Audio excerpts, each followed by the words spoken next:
அன்பானவர்களே, ஆண்டவருடைய நாமத்தில் வாழ்த்துக்கள். தேவ கிருபையினால் வியாழக்கிழமை தோறும் ஒரு வேத பாடம், ஒரு வசனத்தை எடுத்து நாம் தியானிக்கிறோம். 2 தெசலோனிக்கேயர் 2ஆம் அதிகாரத்தின் 16வது வசனத்தில் ஏற்கனவே 2 செய்திகளை உங்களுக்கு வசன ஆதாரத்தோடு குறிப்பிடுகிறேன். ஒரு பகுதியை ஒரே நாளில் கூட சொல்லிடலாம்.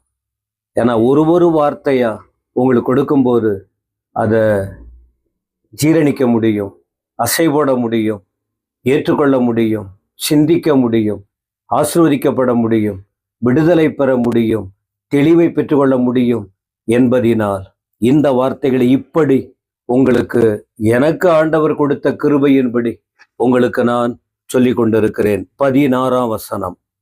நம்முடைய கர்த்தராகிய இயேசு கிறிஸ்து, ஆண்டவர் நமக்கு உரிமையுள்ள தேவன் கேட்டிருக்கிறோம். நம்மிடத்தில் அன்பு கூர்ந்து, ஆண்டவர் நம்மேல அன்பு கூர்ந்தார். அன்பில்லாத உலகத்தில் வழிதப்பி போனோம், நம் வாழ்க்கையை மாற்றுவதற்கு அன்பு கூர்ந்தார் என்று பார்க்கிறோம். அப்படி அன்பு கூர்ந்ததினால் என்ன கொடுத்தார்? நித்திய ஆறுதல். கடைசியா உங்களுக்கு போன வாரம் சொல்லப்பட்ட போது நித்தியம் என்றால் என்ன, அனித்தியம் என்றால் என்ன, ஆறுதல் யாருக்கு கொடுப்பார், யார் கொடுப்பார், எப்படி அதை பெற்று வாழ முடியும், வசன ஆதாரத்தோடு உங்களுக்கு அநேக வார்த்தைகள் குறிப்பிடப்படுகிறது. அதிலே இன்னும் ஒரு வார்த்தை நல் நம்பிக்கை என்று சொல்லப்பட்டிருக்கிறது. நல் நம்பிக்கை, நல்ல நம்பிக்கை அப்படின்னா கெட்ட நம்பிக்கைன்னு ஒன்று இருக்கா? ஆமா, கெட்ட நம்பிக்கைன்னா என்ன? நம்பிக்கை இல்லாம வாழ்வது, விசுவாசம் இல்லாமல் இருப்பது, யார் சொன்னாலும் கேட்காமல் இருப்பது, அதை குறித்த கவனம் செலுத்தாமல் இருப்பது. கெட்டதுன்னா அதுதானே, சொல்றத கேட்காம போறது, இஷ்டம் போல வாழுறது, அதுதானே கெட்ட காரியம்.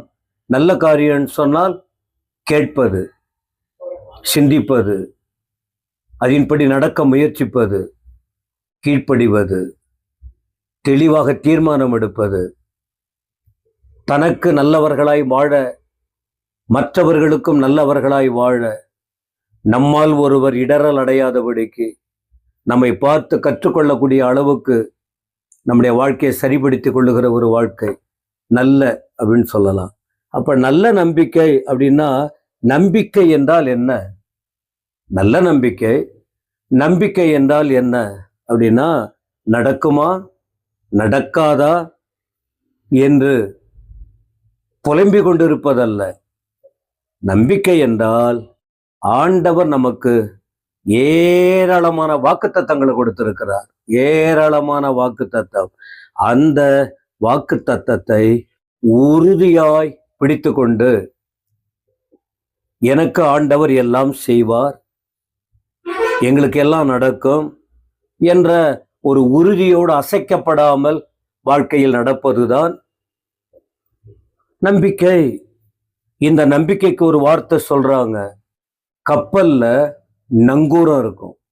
கப்பல் தண்ணியில, கடல்ல போகும்போது நங்கூரம் இருக்கும். அந்த நங்கூரம் போட்டா அசையாது. காற்றடிச்சாலும், புயல் வீசினாலும், என்ன அலை பெருக்கெடுத்து வந்தாலும் அந்த நங்கூரத்தை போட்டாச்சுன்னா அசையாம அப்படியே இருக்கும். அதை போலதான் நம்பிக்கை. ஆன்மீக வாழ்க்கையில் ஆத்தும நங்கூரம் அப்படின்னு பைபிள்ல இருக்கு. எபிரேயர் 6ஆம் அதிகாரத்தின் 19ஆம் வசனத்தை நீங்கள் படித்து பார்த்தால் அந்த ஆத்தும நங்கூரத்தை குறித்த ஒரு வார்த்தை அங்கே குறிப்பிடப்பட்டிருக்கிறது. அந்த நம்பிக்கை நமக்கு நிலையும் உறுதியும் திரைக்குள்ளாக போகிறதுமான ஆத்தும நங்கூரமாய் இருக்கிறது. அந்த நம்பிக்கை, வாக்குத்தத்தத்தை குறித்த நம்பிக்கை. எவ்வளவேனும் பொய்யுரையாத தேவன் நமக்காக நாம் ஒரு நல்ல மேன்மையான ஆசீர்வாதம் பெற்று வாழ்வதற்கு தேவன் நமக்கு பல வழிகளை வைத்திருக்கிறார். எனவே இந்த வார்த்தைகளை விசுவாசித்து நாம் அசையாமல் இருக்க வேண்டும். யாரிடத்தில் நாம நம்பிக்கை வைக்கணும்? நல்ல நம்பிக்கை வரணும்னா, நல் நம்பிக்கை நமக்கு வரணும்னா யாரிடத்துல நம்பிக்கை வைக்கணும்? உலக காரியத்தின் மீது வைக்கக்கூடாது. உலகம் உலகத்தின் காரியம் ஆசை காட்டும், அதிகரிக்க செய்யும், மோசம் பண்ணும், நம்பிக்கை வீணா போயிடும். நிறைய வார்த்தைகளை பின் நாட்களில் சொல்ல வேண்டிய சூழ்நிலை வந்துடும். அப்ப யாரிடத்துல நம்பிக்கை வைக்கணும்னா, மாறாத தேவன், நம்பிக்கையின் தேவன், அவர் என்றைக்கும் நம்மோடு இருக்கிறதினால் அவர் மேலதான் நம்பிக்கை வைக்கணும். எரேமியா 17:7 படித்து பார்ப்பீங்களா? கர்த்தர் மேல் நம்பிக்கை வைத்து கர்த்தரை தன் நம்பிக்கையாக கொண்டிருக்கிற மனுஷன் பாக்கியவான். யார் மேல நீங்க நம்பிக்கை வைக்கணும்?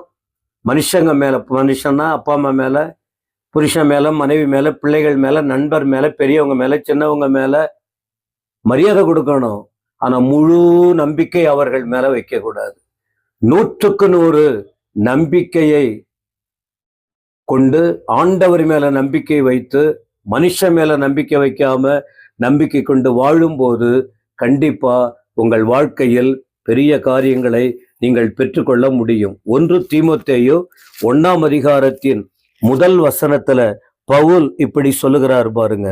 நம்முடைய இரட்சகராகிய தேவனும் நம்முடைய கர்த்தராகிய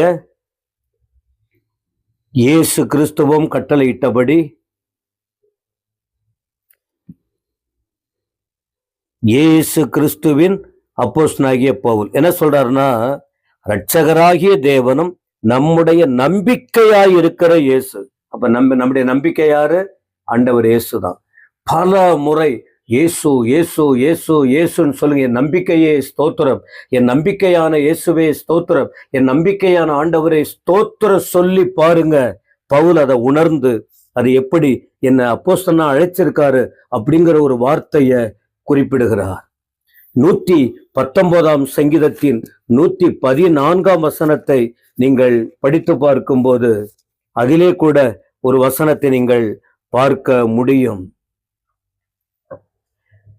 என் மறைவிடமும் என் கேடகமும் நீரே, உம்முடைய வசனத்துக்கு நான் காத்திருக்கிறேன்.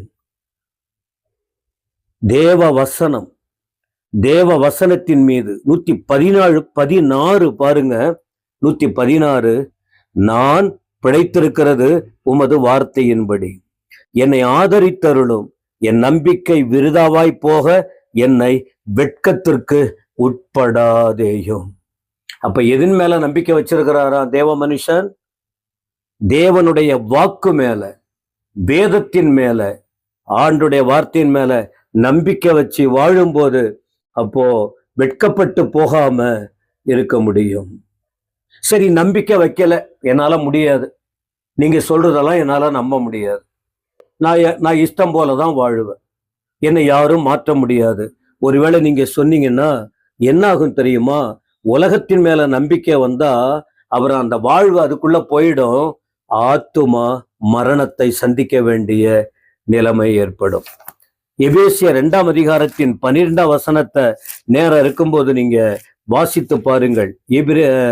எபேசியர் 2:12 நாமெல்லாம் ஒரு காலத்துல கடவுளை சேராம இருந்தோம்.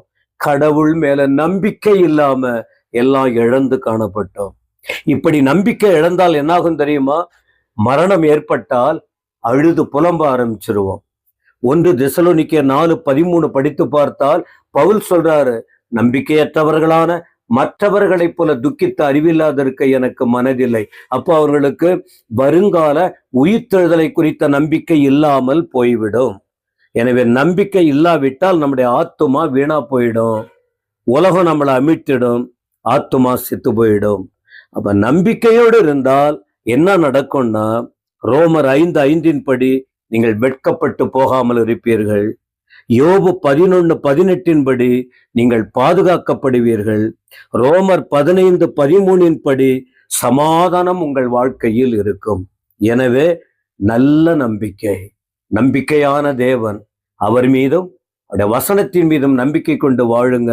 நம்பிக்கையாய் இருக்கிற இயேசு சீக்கிரம் வரப்போகிறார். அவரை சந்திக்க ஆயத்தப்படுவோம். கர்த்தர் உங்களை ஆசீர்வதிப்பாராக. ஆமென், ஆமென்.